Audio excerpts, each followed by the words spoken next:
So I had this idea, because I'm always having ideas. Most of them don't go anywhere, but every now and then one does. And this idea was, I've had it for a while, to start reading the stuff I wrote, like in person to the camera, to you. People keep telling me they want to hear me read my own stories. Okay, cool. Maybe I think it's a little weird for me to read my own stuff, but I wrote it, so why not? I was actually thinking of reading stories or reading excerpts, reading pieces out of the stories. I can spell it, I can't say it. And then giving you maybe a little background on why I wrote it, or more behind the scenes, stuff I didn't write about that I left out. And I thought I would start with my first book.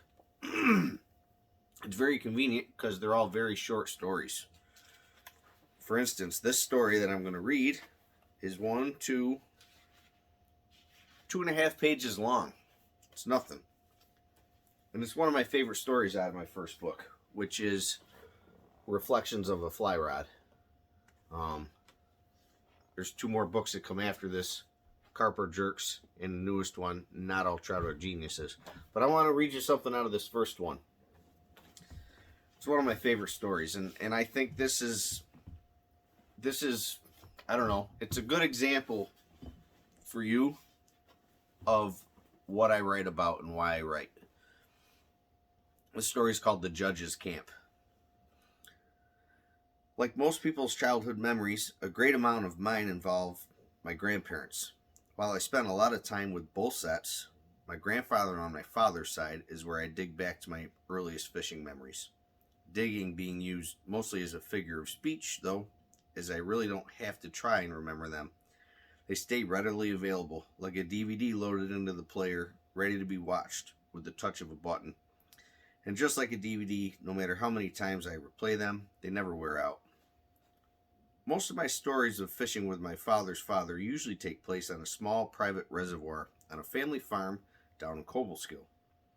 I can recall so many trips in his truck, the smell of the gear oil and diesel strong in the truck cab, piles of tools, parts, nuts and bolts, cigarette lighters, parts receipts, pocket knives, and various other things that covered his dash from one end to the other. The sheets that covered the bench seat, his attempt to keep the oil and grease that clung to the mechanic's pants and shirts he wore 24 hours a day from soaking into the seat's fabric. Polka music and static found on the AM radio stations. The drives to the farm and back seem just as fresh today as fishing itself did. But the farm trips aren't the earliest I have with him. Before the farm, there was the Judge's Camp. Wherever it was, I couldn't tell you, but I don't believe it was far. These were the earliest years, most likely the test years. How far could he take his grandson? And how long could he keep his interest before rocks splashed down and fish retreated? Before it was time to go back home, the young boy's interest in fishing lost to boredom. Only I don't remember ever being bored, or ever asking when it was time to go home. I'm sure I must have, but I just don't remember it. What I do remember is almost everything else about the place. We'd park next to the camp house, climb a couple steps, open a screen door, and visit with the judge. For a while. I'd get handed a soda or some kind of treat while the 2 old friends visited, and before long we'd be back outside, walking away from the truck with fishing poles in hand.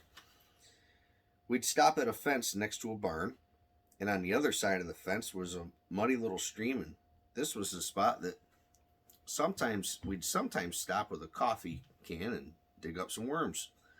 We'd move on to the pond, but before the fishing began, many times my grandfather would set down the tackle box and fishing rod, remove a brown paper bag from his pocket, and pick mushrooms under some trees. I'd point to some and ask, "How about this one?" To which the answer seemed always, "No, not that one. They all look the same to me." And then there was the dock. It was probably pretty short, but looking back it seemed like a big dock at the time. The pond, as I remember it, was a good-sized pond too, although that may also be inflated by the memory coming from the mind of a small child, to which everything in the world seemed enormous and overwhelming at such a young age. The dock. We'd sit on the end of the dock and watch bobbers float. Grandpa would cast and let it sit there for what seemed all day, while I'd cast, watch him patiently, then reel it in to make sure the worm was still there and cast it out to another better spot. A better spot might be way over there, or might be 2 feet to the left of where it just was. And there was the goat. I can still hear the solid clop of hooves on wood and feel each step resonate through the seat of my pants as the goat would sometimes walk, sometimes trot. Up behind us it would approach, and I hear the gruff laugh of my grandfather as he'd place a forearm across my chest. Next came the feel of the goat's head pressing into my back. That damn goat was always trying to push me off the dock. I thought it was funny. My grandfather's laugh probably helped to make me feel more comfortable about the whole situation. But in reality, had I ever been head-butted off the dock, I probably would have been traumatized. I didn't learn to swim until the 4th grade. At some point, Grandpa would pick up the tackle box and we'd walk the side of the pond. I'd search for the massive bullfrogs that hid in plain sight along the edges, and I can remember the pond's bottom along the outside being lined with chain-link fence. I can only assume today that it was there to keep muskrats from eroding away the pond's edge and their destructive tunneling. The path we walked eventually left the pond in the back corner and led through the woods to a creek with some type of man-made dam or something. Grandpa would cast directly into the whitewater rushing over and hook trout after trout. Sometimes he'd rig 2 hooks on his line and land 2 trout, laughing that gruff laugh the whole time. Here's the thing about the memories of the Judges camp. Thinking back, I don't remember the drives there and back, like when I think about the Cobleskill farm trips, and I don't remember what we caught in the pond. But I do remember him pointing out the kingfishers that would swoop down from the trees on the far side of it. The creek out back I know held trout because of some kind, only because I remember I couldn't even catch them, but Grandpa always could. It's just the place and the experience as a whole that I can recall with such great detail, except for the fish in the pond. I have no recollection of the fish in the pond. This can only support the idea that the fish are the excuse and that it's something beyond them we're searching for. So that pond was the first place, I said it, that my grandfather ever took me fishing that I remember. And I wrote this book in 2017, and I think I wrote this story in 2015 or 2016. And as I was publishing the book, the Judges camp came up in a conversation with my father about all the stories in the book. And he told me who the judge was. So I knew that Judge's family also owned a business in one of the neighboring towns. So I sent an email and I said, I don't know if this will get to who it needs to get to, but I gave them my name, told them who I was, who my grandfather was, and that he used to take me to the Judges camp to fish a pond and then fish this creek for trout. And I actually sent them through the email a copy of that story. And I said, if any of you know this place, if it's in your family, if you go to it, or if you know who would and you could pass it on, I would appreciate it. And I got an email back from a daughter who remembered my grandfather and knew my father and how good of friends the judge and my grandfather were, and said they loved the story. And basically the way I wrote it, what I remembered as a kid, was correct. The camp, the fence with the little stream, the dock and the goat, the chain link fence that went around the bottom of the pond on the outside, it was all there. The creek out back, I found out what it was connected to. I now know that I remember them being small trout. They were brook trout. I think I even know what stream it is. It's a feeder to a big river we have here that's fairly well known for trout. And the coolest part was that they said, anytime you want to come, you let us know. We would love to have you at the camp so you could revisit it. And I said thank you, and I was so appreciative that they answered me back, and that, you know, they confirmed what I was saying. They knew my grandfather. Everything was right on. And I almost emailed him back again. I thought about it for a week or so. You know, I would love to go to the camp.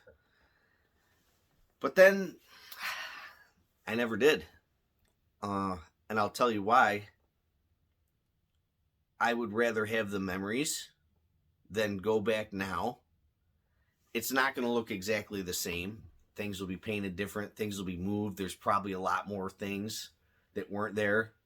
I'm 46. He was probably taking me there when I was 4 or 5 years old. It won't look the same to me now as it looks in my head from those childhood memories. And I would be afraid. I'm pretty sure that seeing it now today would cover up or wipe out those memories I have of it and replace it with what I see today now. And the memories are more important. It's exactly why I write. And that's what I write about. Are we really going fishing to catch fish? We are. That's why you take a fishing pole. That's why you have a hook. That's why you have worms or flies or lures. You're trying to catch a fish. But I think at some point, maybe you don't realize it, but at some point you get to some age where you're really not going for the fish anymore. The fish are the excuse. You're going to catch fish, but they're not really what you're looking for. You're looking to get those memories that you remember back. You're trying to maybe not relive. Maybe you are trying to relive those memories, or maybe you're just, those memories are so awesome that you want to keep making more memories. I think that's part of it. That's exactly why I write what I write, because a lot of them are my memories. And the other part is, I hope that people will read a story like that and it makes them think of stuff from their childhood or their better days or best days, and want to get out of the house, get off the couch, call in sick to work, or maybe even not just sit around during their retirement and go after this stuff and go find something new. I understand, because I have a normal day job. I work in a factory, and it's hard to just take off and go fishing or hiking or golfing or whatever it is you do or love to do. It's hard to just take off whenever you feel like it and do it, because you feel like, you know, you got responsibilities, and you need to be a responsible adult.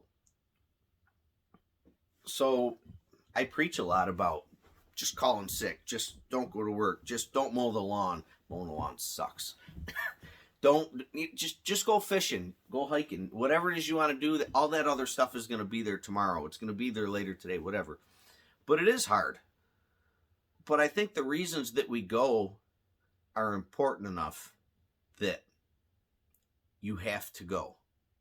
You have to go. So that's the first story I'm going to read, and tell you what was behind it, a little about it. I'm going to do more. Maybe the next time I will do something out of Carper Jerks. I probably won't do anything out of the brand new book yet.